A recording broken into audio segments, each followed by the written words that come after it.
Je découvre Instagram en 2013. J'étais en deuxième année université et c'est un réseau que je ne connaissais pas parce que mes camarades m'en parlaient, mais bon, j'étais pas. Et en plus, j'avais un téléphone qui ne me permettait pas forcément de produire du bon contenu de qualité. Donc, je m'inscris comme une personne lambda et puis je découvre qu'il y a pas mal de personnes qui réussissent à se vendre, c'est-à-dire à se vendre dans les domaines de la beauté, par exemple, de la mode et tout. Bon, après, à l'époque, quand même, j'étais quand même très garçon manqué parce que je faisais du rap. Waouh, Drôle, je faisais du rap. cru. J'étais garçon manqué, c'est-à-dire je me maquillais jamais, je portais pas de perruque, j'étais toujours avec mes cheveux naturels et tout. Bref, c'était vraiment la carrière que j'étais. Donc quand j'entre sur Instagram, je découvre une autre facette du monde des femmes. Je vois des femmes qui savent prendre soin d'elles, des femmes qui savent prendre soin de leurs cheveux et ça m'intéresse petit à petit, mais pas plus que ça.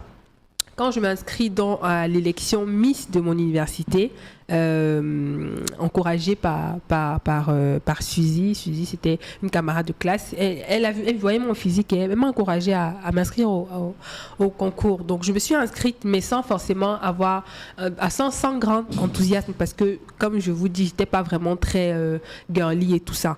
Et heureusement, je gagne. Et c'est vraiment ça, en fait, qui me plonge dans le monde de la beauté, de la photographie, du modeling, de tout ce qui est fashion. Donc, les créateurs me remarquent, les photographes me contactent et je commence à avoir des petites collaborations avec de divers photographes, soit des photographes débutants, soit des photographes qui sont déjà des professionnels. Donc, c'est comme ça que petit à petit, je suis entrée dans ce monde-là.